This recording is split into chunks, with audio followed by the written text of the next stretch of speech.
Right, get this in quick because the battery's low. Yes, last night we had to leave where we was anchored at Capitan Tibes. I didn't really want to go last night. A lot of the other boats came over here because today is meant to be really bad weather. It doesn't look it yet, but it's going to hit any time.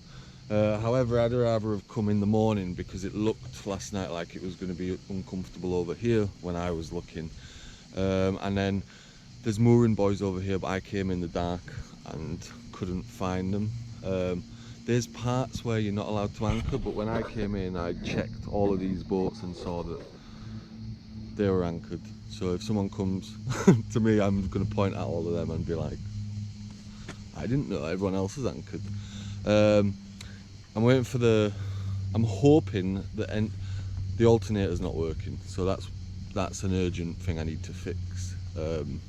Because yeah, I came over here last night on the motor, so you know I should have had full battery when I got over here. The motor was running for 2 hours maybe, if not long. In fact, it was running longer because I kept slipping. That's why I ended up having to come over here. I'd reset the anchor about 6 times. It was too windy. He can go away, little hornet or bee or wasp or something. Yeah, it slipped and it slipped and it slipped. It was like super rough throughout the day, but I held all day, and then it probably weren't as rough then, but the wind had changed a little bit, and for whatever reason, once the anchor had gone once, it was just really hard to get it back. What's also really hard is when you're on your own and you need to pull the anchor up while the wind is blowing you. That's really hard. You can put the boat into forwards, but if you can't be at the back to steer up as well, it's very difficult. So, you know, I always think, why would you need an electric one? If you had an electric one and you could press a button at the back while steering towards roughly the way the anchor is, that's one thing. While leaving yesterday and dragging, while I ran up to try and get the anchor down, the boat turned straight towards the rocks, which I was really close to anyway. I had to run back to the back of the boat to sort that out. I'm going to go put the GoPro on charge, but yeah, we're at this side of Iles de Lerins, which we've not been to this side and anchored before. Once the engine's charged, we're going to go find one of the mooring buoys. The wind's due to be coming from over there, so although we do have some protection and it looks quite nice, you have, this is all a nature reserve, so you have all the sound of the birds this morning. But last night was rolly, it was horrible. Like, it just got in, it's dark, I was tired and everything was banging around. So the plan is we're going to go find the mooring buoy if the engine charges enough before the wind starts, which is going to be any time, so it probably won't. We'll evaluate how strong it is, because if I'm set here, I'd rather be set here than go try get onto a mooring buoy while it's really, really windy. And then I need to have a big saw inside, because ever since doing them boat trips, yeah. And I've been thinking last night, on one hand, yeah, I need to make money, but on the other hand, what have I been? I've been in the same place for like 3 months, and then before that I was in the same place for 2 months. It's not what I wanted to be doing, so yeah, I need a more remote way of earning money, because when I think about it now, for the sake of what I haven't got done, I'd have been better off going and working for the summer and putting all of that money into the boat. But because I had it, I'd have had to have paid to put it somewhere. So my tip to anyone who's looking at boats, something I should have done is don't rush. I've said in a previous little flashback video, if you want to buy a boat, just buy a boat, like whatever. If you're in the UK and it's relatively cheap to moor it for the year, okay, yeah. But if you're looking at buying one somewhere like here, for example, you've got to factor in, for this size boat, you're looking at around 5 to 6 grand if you can find an annual space for the year. And if you don't have an annual space, you're looking at a lot more for mooring, and or you're having to be out at anchor. And again, while thinking the other day, you'll have already seen the video of me, you know, having to survive at anchor, etc. So if we can get this seagull instead of just watching me.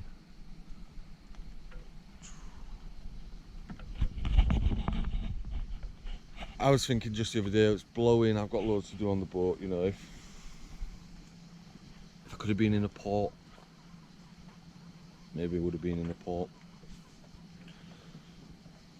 You know, I can't get off the boat sometimes. I can't, you know, if it's a bit windy, I can't leave the boat. I'm going to wrap it up because I can see the battery's about to go. But yeah, something to consider, you know, have, if possible, the money behind, or know what you're going to need to pay for on the boat. Basically, this one, I'm still now finding more and more and more and more.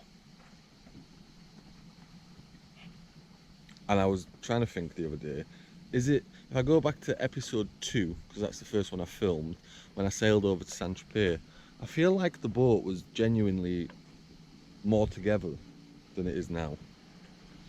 So, yeah. We're going to get sorted and tidy so that today's not absolutely terrible while it's not windy and while there's no battery.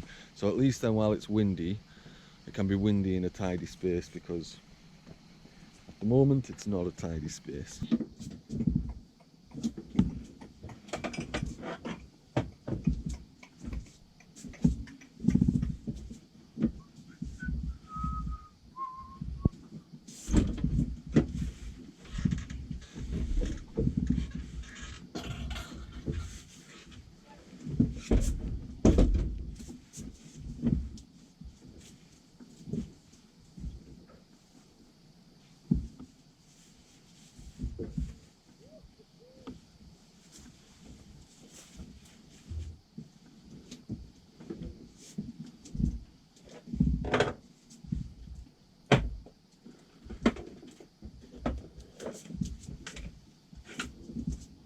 We have a full set of cutlery again, because I got fed up not using, I never used a teaspoon. I used to then pour too much coffee, and I think we need to just,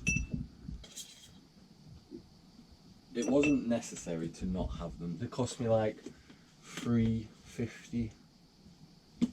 Will they be rusty soon? Probably. It says it's stainless steel. And I think they might be stainless steel. They're only like thin, they're a bit rubbish, but there was just, yeah, there was no need to be struggling without enough knives and forks. I think, oh, right on my foot.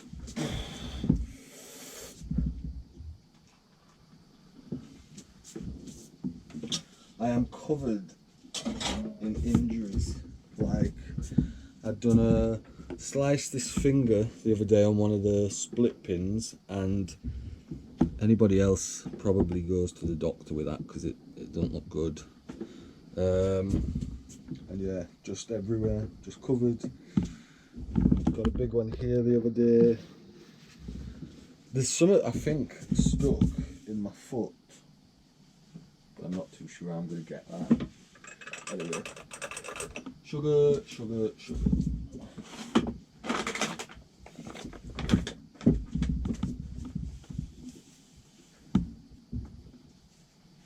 I know what you're thinking. The galley is starting to look good in it. I'm quite happy with it. I think these tops, I thought about it, I think I'm going to do them white.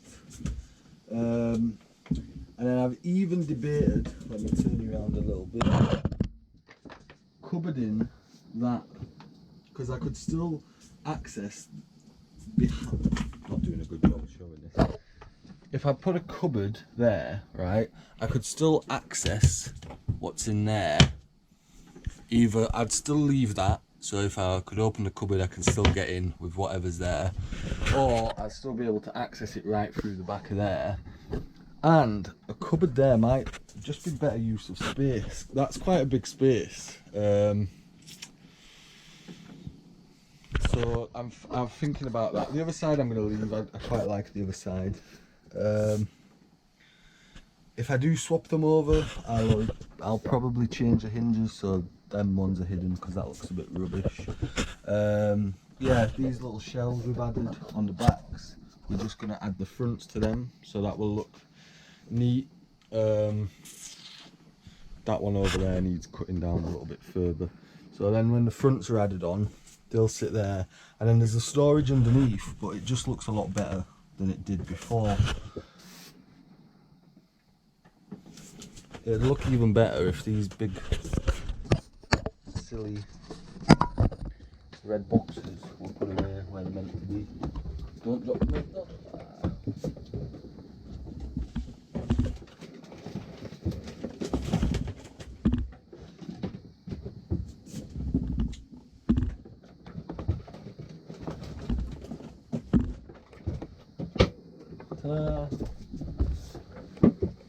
Anyway, back to what I was doing. I'm going to show you. No, I'm not going to show you yet.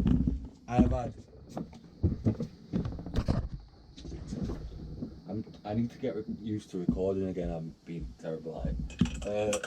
I've also only got one GoPro battery nowadays. I need to get some more. Did I add sugar? No, I'm smelling it. That's not going to tell me. I'll know when I have to.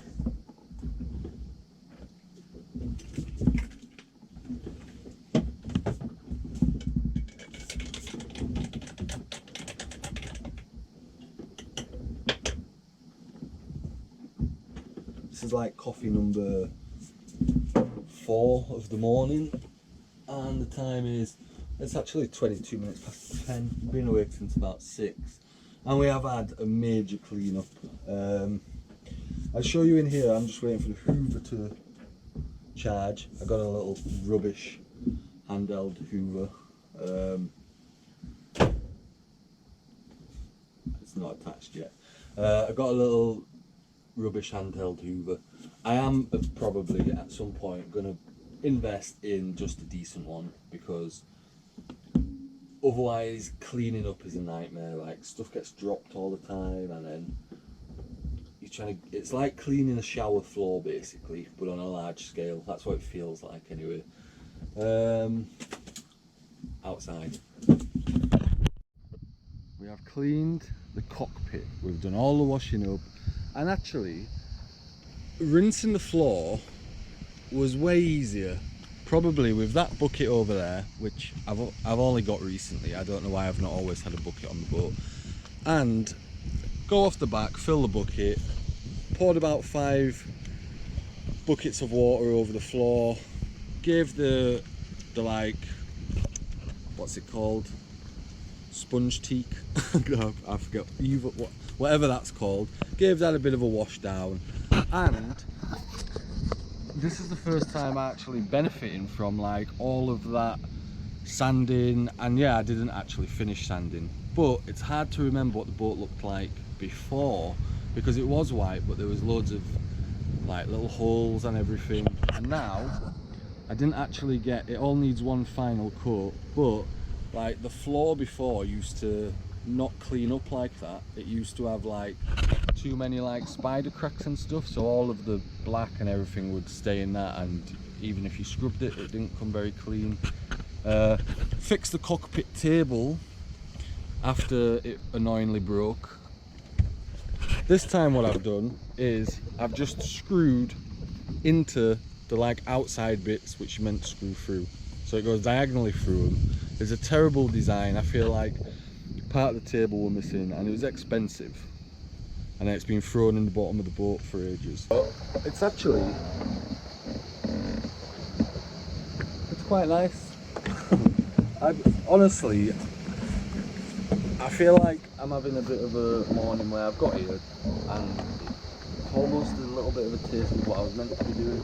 Over there looks like nice, you know. I woke up to the sound of like birds in the trees. I'm silly, but like I was meant to be moving, and maybe need to.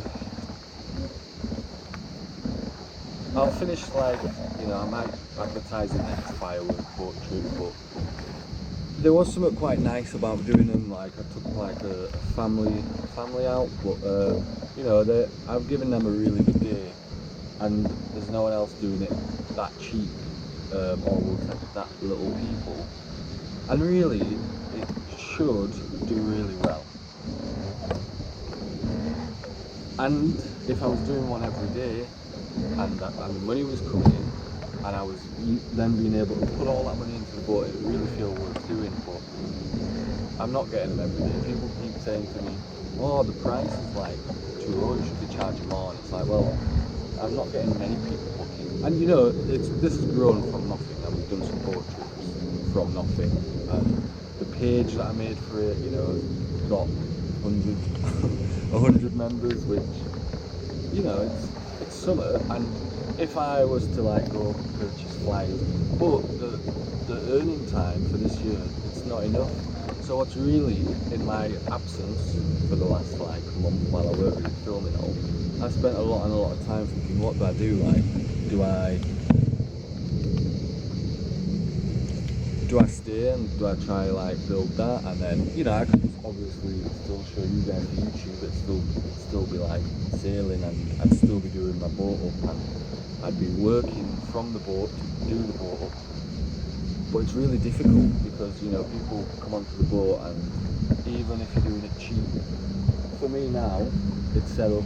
I've tidied up, but up here I've got like some hanging baskets. I've got washing up liquid and pineapple hanging up here. The buckets there. And what I ended up doing was I had to throw everything inside, and then on the first boat trip I did, there was a mistral by accident. There weren't meant to be a mistral. Two weather systems met, and I was right in the middle of it on a boat trip, and because of that stuff got thrown around a little bit too. And it's quite hard then every time I got onto the set up to do that. Unless, of course, it was constant. If that was the case, I'd live minimally. I'd put all my stuff away. I'd make it look just like a sailboat. I mean, might even go put some of the stuff into storage. I wouldn't do any more projects on the inside. Which perhaps I'd maybe do a little bit more to make the toilet a bit better. But that's not really what was happening. So waking up this morning here, and obviously there's going to be some strong winds, so you have to hang around here for the day. But I'm going to have to go after this. I'm going to go out and swim over to that little cove over there, and it's some new scenery. What I was doing was waking up at the same place every morning, surrounded by power boats, paddle boards everywhere, and really it felt like I just didn't fit in. It's really hard to explain, but I just felt like that. I've been like everywhere I go, where if I think back to the winter when I was the only boat anchored somewhere, that was almost a nicer feeling than being surrounded by boats, like with noise and everyone's having a good time. I get that, but at the same time, I've had it where I've been over there, a little powerboat, like, if you want to call it a powerboat, has come and like anchored right next to me with like 25-year-olds, let's say, on it, and they're just and they had like this rave music going, and they were all like, God knows what they were doing. And yeah, I heard it until like 2 in the morning, and then they would leave because they don't sleep out there because they can't sleep on the boat. And then I would either side on the boat, and I'm sat there like, yeah, it was just. And then I'd dread the weekend because the weekend would come and it'd get even busier over there, and all anchorage is going to be slightly busier. But a guy I've been speaking to over there said, and this is why I wanted to go to Corsica, you've got to go somewhere where they can't all get to so easily.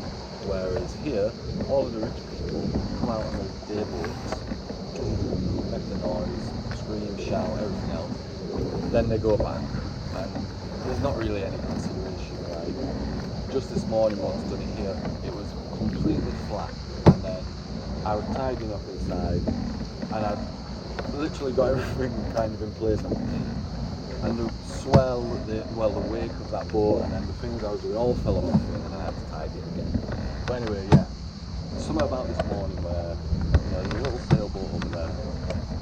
The guy sat on the back platform,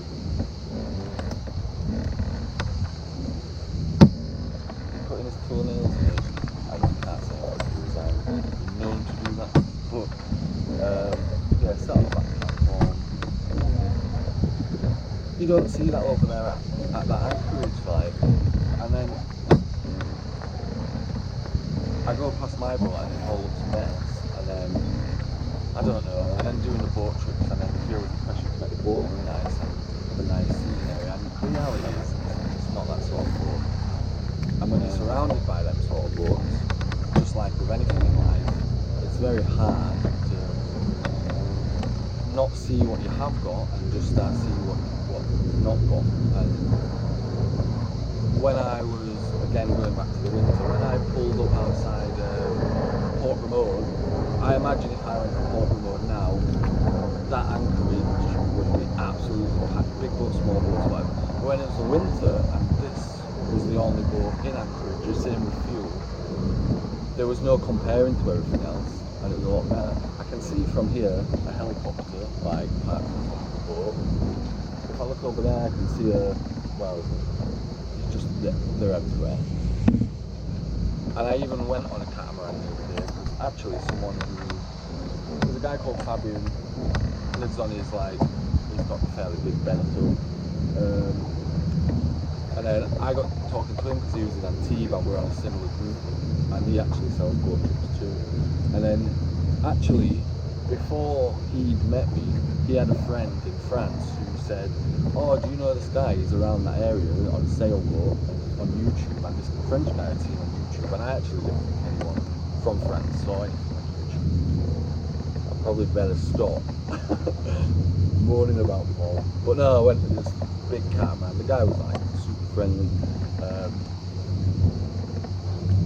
But you can't help it, you're looking around and you're like, and I wonder if that's actually what happens with loads of people, and this constant want to have a bigger boat because, you know, and then you justify reasons. Like my reason I would justify when I was looking at that boat the other month, which actually, no, I would like to do that, you know, I would like to have about 36, it'd be a project, and after it'd be like this beautiful boat, a bit like if you watch Sailing Magic Carpet, for example. But obviously, they're a lot more experienced than I am, and he knows what he's doing a lot more than I know, so that wouldn't be the reality. I'd be pulling my hair out, probably be as stressed. So what should I do? Probably move, sail what I've got, but then money comes into the question. So I really am going to have to think a bit harder about how I can make some money while moving. It doesn't involve staying in the same place. Do we reckon this GoPro attachment floats? Need like a little strap